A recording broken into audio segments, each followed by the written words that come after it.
اور شریعت کے حکموں پر عمل کرنے کے نتیجے میں اگر کوئی ناگوار معاملہ بھی پیش آ جاتا تو صحابہ کرام کبھی اسے برا نہیں جانتے تھے۔ وہیں اس سے ایک بہت اہم بات یہ معلوم ہوئی کہ حدیثوں کی تحقیق اور حدیثوں کی تدوین کا معاملہ صحابہ کرام کی زندگی سے ہی شروع ہو چکا تھا۔ حضرت عمر بن خطاب رضی اللہ عنہ جو دوسرے اصحاب کرام سے تصدیق کروا رہے ہیں، یہ حدیثوں کی تحقیق کا معاملہ ہے اور اس کی شروعات ہے۔ یہ منکرین حدیث کے لیے بڑا جواب ہے جو کہتے ہیں کہ حدیثوں کی کوئی تحقیق موقف نہیں ہوئی۔ تحقیق ہوئی اور وہ تحقیق کی شروعات صحابہ کرام کے زمانے سے ہی ہوئی اور صحابہ کرام نے ہی حدیثوں کو الگ الگ کرنا شروع کیا۔ ہاں یہ الگ بات ہے کہ کتابوں کی شکل میں مدون صورت میں تدوین کا کام بعد کے زمانوں میں ہوا، لیکن حدیثوں کی جانچ پڑتال اور اس کے صحیح اور ضعیف ہونے کی تحقیق اصحاب کرام کے دور سے ہی شروع ہو چکی تھی۔ اسی طریقے سے گھر کے حوالے سے اللہ کے رسول صلی اللہ علیہ وسلم نے مزید کئی احکامات کی۔ ایک صحابی نبی کریم صلی اللہ علیہ وسلم کے پاس آتے ہیں اور کہتے ہیں کہ اللہ کے رسول صلی اللہ علیہ وسلم میری بیوی کا مجھ پر کیا حق ہے؟ آپ صلی اللہ علیہ وسلم، ابی داؤد کی روایت ہے، صحیح روایت ہے، حضرت نبی کریم صلی اللہ علیہ وسلم نے انہیں کئی باتیں بیان فرمائی کہ تمہاری بیوی کا تمہارے اوپر کیا حق ہے، کیا ذمہ داری ہے۔ ان میں سے ایک ایسی ذمہ داری، ایک ایسا حق بتایا نبی کریم صلی اللہ علیہ وسلم نے جس کا تعلق گھر کے احکام اور آداب سے ہے۔ آپ صلی اللہ علیہ وسلم نے ارشاد فرمایا لا تہجر الا فی البیت، کہ تم اپنی بیوی کو اپنے گھر میں ہی چھوڑے رہو۔ یعنی اگر کبھی میاں بیوی میں تنازع ہو جائے، میاں بیوی میں ناچاکی ہو جائے، کسی معاملے کو لے کر اختلاف ہو جائے، ناراضگی ہو جائے، بیوی شوہر سے ناراض ہے، شوہر بیوی سے غصہ ہے، یا اسی طریقے سے والدین اولاد سے ناراض ہیں، یا اولاد اپنے والدین سے ناراض ہیں، یا اسی طریقے سے بہو اپنی ساس سے ناراض ہے، کوئی ساس اپنے بہو سے ناراض ہے، خفا ہے کسی معاملے کو لے کر، تو گھر کی کہانی گھر میں رہنے دی جائے، گھر کا معاملہ، گھر کا واقعہ گھر میں ہی رہنے دیا جائے۔ آدمی ایسا نہ ہو کہ آدمی غصے میں ہے اور گھر سے باہر نکلا، پاس پڑوس میں گھر کے معاملے کو بیان کرنے لگا، راستے میں کوئی رشتہ دار مل گیا، اسے گھر کے معاملے کو، کہانی کو بیان کرنے لگا، کسی رشتہ دار کے گھر گیا، وہاں پر گھر کے ماحول کو بیان کرنے لگا اور اپنی بیوی کی برائیاں کرتا ہے، اپنے بچوں کی برائیاں کرتا ہے، بہو اپنے میکے گئی تو وہاں پر اپنی سسرال کی برائیاں کرتی ہے، اور غرض یہ کہ ماحول کو پوری طریقے سے سماج اور معاشرے میں اس قدر عام کر دیا گیا کہ گھر کے ہر فرد کی عزت اور گھر کے ہر فرد کا وقار مجروح ہو رہا ہے، اور نتیجہ یہ نکلا کہ جو ماحول، جو معاملہ، جو تنازع کچھ دنوں میں ختم ہونے والا تھا، چند ساعتوں میں ختم ہو سکتا تھا، سمجھداری کے ساتھ نبھانے میں یا سمجھداری کا مظاہرہ کرنے میں وہ ماحول، وہ موقع نہیں ملتا جو سماج اور معاشرے میں عام کرنے کے نتیجے میں اب اختلافات اتنے شدید ہو گئے کہ گھر بگڑنے کی نوبت آ گئی اور ناراضگی ایسی کہ گھر سے جدائی کا معاملہ آ گیا، اور ادھر شوہر پریشان، ادھر بیوی پریشان، ادھر گھر کے دوسرے افراد پریشان، اور کل ملا کر یہ کہ بچوں کی تربیت متاثر ہو رہی ہے، بچوں کی سوچ اور فکر بگڑ رہی ہے۔ اس کا مطلب یہ ہے کہ گھر کے ماحول کو، گھر کے تنازعات کو، گھر کی کہانی کو گھر میں رہنے دیا جائے۔ یہ آدمی کی اپنی عزت کو محفوظ رکھنے کا، آدمی کے اپنے وقار کو محفوظ رکھنے کا، سماج اور معاشرے میں مثالی گھر کا مظاہرہ کرنے کا، اور اپنے گھر کو مثالی گھر اور نمونے والا گھر بنانے کا بہترین ذریعہ یہ ہے کہ آدمی اپنے گھر کے اختلافات کو ہر کسی سے نہ بیان کرے، سمجھداری اور سنجیدگی کا مظاہرہ کرے۔ ہاں، گھر کے حوالے سے ایک اور بات جو عموماً ہمیں قرآن حدیث کی سوچ، قرآن حدیث کی تعلیمات کچھ اور ہیں، ہماری سوچ اور فکر کچھ اور ہے، وہ یہ کہ اگر گھر کے اندر کبھی تنازع ہوتا ہے، گھر کے اندر کبھی ماحول بگڑتا ہے، گھر کے اندر کسی بات کو لے کر اختلاف ہوتا ہے، تو وہ کون سی باتیں ہوتی ہیں، وہ کون سے معاملات ہوتے ہیں؟ کل ملا کر وہی دنیاوی معاملات کو لے کر اختلاف ہوا۔ اگر بیوی اپنے شوہر سے ناراض ہے تو اس بات کو لے کر ناراض ہے کہ وہ اس کے جائز مطالبات اور اس کی خواہشات پوری نہیں کرتا اور اس کے اوپر بھرپور طریقے سے خرچ نہیں کرتا، اس کے اخراجات کی کمی کو لے کر، اپنے شوق کی کمی کو لے کر، اپنی خواہشات کے ادھورے پن کو لے کر بیوی اپنے شوہر سے ناراض ہے۔ اور اگر شوہر اپنی بیوی سے ناراض ہے تو اس لیے کہ وہ گھر پر آتا ہے تو وقت پر کھانا نہیں ملتا، وہ گھر پر آتا ہے تو گھر پر سکون نہیں ملتا، وہ گھر پر آتا ہے تو گھر کا ماحول بگڑا ہوا ہے، وہ گھر پر آتا ہے تو بچے گھر پر نہیں ہے، اور غرض کسی بھی ایسے معاملے کو لے کر شوہر بیوی سے، بیوی شوہر سے، ساس بہو سے، بہو ساس سے ناراض ہے کہ معاملہ صرف دنیا کی حد تک ہے. ساس اس لیے ناراض ہے کہ بہو صبح وقت پر نہیں اٹھتی, بہو صحیح طریقے سے گھر کے کام کاج کو اور اپنی ذمہ داری کو نہیں نبھاتی, اور ساس سے بہو اس لیے ناراض ہے کہ بہو کو آرام کا وقت نہیں ملتا, بہو کو اس کے اختیارات اور اس کی آزادی کے ماحول نہیں ملتے, اور اس کی آزادی اور ان کی من پسند کے کھانے پینے کی چیزیں نہیں ملتی, اس کے شوق نہیں پورے ہوتے. اسی بات کو لے کر ناراضگی ہوتی ہے. کیا کبھی ہم نے اپنے گھر کے ماحول پر نظر ڈالی, اس پر غور کیا کہ ہمارے گھر کے اختلافات کی وجہ یہ رہی ہو کہ شوہر سے بیوی اس لیے ناراض ہے کہ شوہر حرام کمائی کرتا ہے, شوہر جھوٹ بول کر کاروبار کرتا ہے, شوہر سودی کاروبار میں ملوث ہے, شوہر حرام چیزوں کی اشیاء فروخت کرتا ہے, اور وہ حرام کمائی لا کر گھر میں اسی سے کھانے پینے کے معاملات کو انجام دیتا ہے, کفالت کرتا ہے اور گھر کے اخراجات پورے کرتا ہے. تو بیوی اس لیے ناراض ہے کہ اس کا شوہر حرام کمائی کماتا ہے, اور شوہر اپنی بیوی سے اس لیے ناراض ہے کہ وہ وقت پر نماز نہیں پڑھتی, وہ گھر میں تلاوت کے لیے وقت نہیں نکالتی, وہ گھر کے اندر بچوں کی دینی تربیت نہیں کرتی. ساس اس لیے کبھی ناراض نہیں ہوتی کہ اس کی بہو ذکر و اذکار کا اہتمام کرنے والی نہیں ہے, اس کی بہو وقت پر وہ نماز نہیں پڑھتی, گھر کے کچھ گھریلو ذمہ داریوں کو ادائیگی میں اسے کچھ کوتاہی اور غفلت ہو جاتی ہے, کچھ معاملات آگے پیچھے ہو جاتے ہیں, کچھ معاملات بگڑ جاتے ہیں, اس وجہ سے نہیں بلکہ دینی کوتاہی اور دینی غفلت کی بنا پر ناراض ہوتی ہے. اور ساس سے کبھی کوئی بہو اس لیے خفا نہیں رہتی کہ اس کی بہو اس کو وقت پر نماز پڑھنے کے لیے ٹائم نہیں دیتی, یا اس کو تلاوت کے لیے وقت نہیں مل پاتا, یا اس کو دینی اصلاحی اور تربیتی نقطہ نظر سے گھر کے ماحول کو گھر کے ماحول کو بنانے اور اس سے فائدہ اٹھانے اور بچوں کی تربیت کے لیے صحیح طرح سے دینیات کا اس سے ماحول نہیں ملتا. ایسا کبھی نہیں ہوتا. تو معلوم یہ ہوا کہ اگر ہمارے اختلافات کی بنیاد یہ ہوگی تو اللہ تعالیٰ کی برکت ہوگی, ہمارے اختلافات کی بنیاد دنیا ہوگی تو اختلافات ہمیشہ برقرار رہیں گے. ادھر امام احمد بن حنبل غالباً امام احمد کا واقعہ ہے کہ امام احمد بن حنبل رحمہ اللہ کے پاس ایک شخص آیا اور وہ کہنے لگا کہ میری بیوی کے تعلق سے میرے والدین یہ حکم دیتے ہیں کہ میں اپنی بیوی کو طلاق دے دوں, تو میرے لیے کیا ہے؟ ایک طرف بیوی کی محبت ہے, میں اپنی بیوی کو رکھنا بھی چاہتا ہوں, اور دوسری طرف والدین کا حکم ہے, ان کے حکموں کو ٹھکرا بھی نہیں سکتا. تو امام احمد بن حنبل رحمہ اللہ نے اس آدمی کو نصیحت کرتے ہوئے جواب دیتے ہوئے ارشاد فرمایا کہ دیکھو, اگر تمہارے والدین تمہاری بیوی کی کوئی ایسی حرکت, کوئی ایسے عمل سے ناراض ہو جو شریعت کی مخالفت پر مبنی ہے, یعنی تمہاری بیوی کے اندر بے پردگی ہے, تمہاری بیوی کے اندر نمازوں سے غفلت اور سستی ہے, تمہاری بیوی کے اندر دینی احکامات کی خلاف ورزیاں ہیں, شریعت کی خلاف ورزی کرتی ہے, تو پھر ایسی صورت میں تمہارے لیے طلاق دینا جائز ہے. اور اگر تمہارے والدین کی ناراضگی, تمہارے والدین کا چڑچڑاپن اس وجہ سے کہ اس کا تعلق دنیا سے ہے, تو تم اپنے والدین کی بات نہ مانو, بلکہ تم اپنی بیوی کو اپنی زوجیت میں برقرار رکھو. تو معلوم یہ ہوا کہ اگر ہمارے اختلافات, ہمارے گھر کے تنازعات کی بنیاد دین ہے تو بہت اچھی بات ہے. دین کے معاملے میں لوگوں کے اندر سوچ بن جائے گی, دین مضبوط ہوگا, لوگ عبادات کی ادائیگی, فرائض اور واجبات کے اہتمام اور اس کی پابندی کی طرف آگے ہیں. اور اگر ہمارے اختلافات کی بنیاد دنیا ہے تو اسی دنیا کے لیے لڑیں گے, اسی دنیا کے لیے اختلاف ہوگا, اسی دنیا کے لیے دوسرے سے ناراض رہیں گے, اور کبھی ہمیں اپنے مقصد میں کامیابی نہیں ملے گی, اور زندگی میں کبھی حقیقی معنوں میں سکون اور راحت نصیب نہیں ہوگی.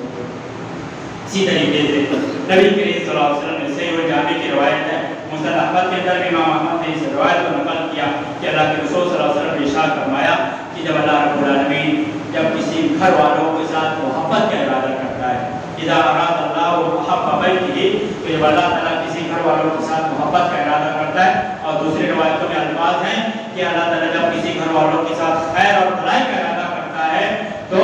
علیہم الرزق, اللہ رب العالمین ان کے اندر, ان کے اوپر نرمی کو ڈال دیتا ہے. یعنی گھر کا ماحول پوری طرح سے اس قدر خوشگوار ہے کہ ہر فرد ایک دوسرے کے ساتھ نرمی, ملائمت, محبت اور شفقت کے ساتھ پیش کرتا ہے. بیوی ہے کہ وہ اپنے شوہر کے ساتھ نرم رویہ رکھتی ہے, شوہر اپنی بیوی کے ساتھ نرم رویہ رکھتا ہے, والدین اپنی اولاد کے ساتھ, اولاد اپنے والدین کے ساتھ,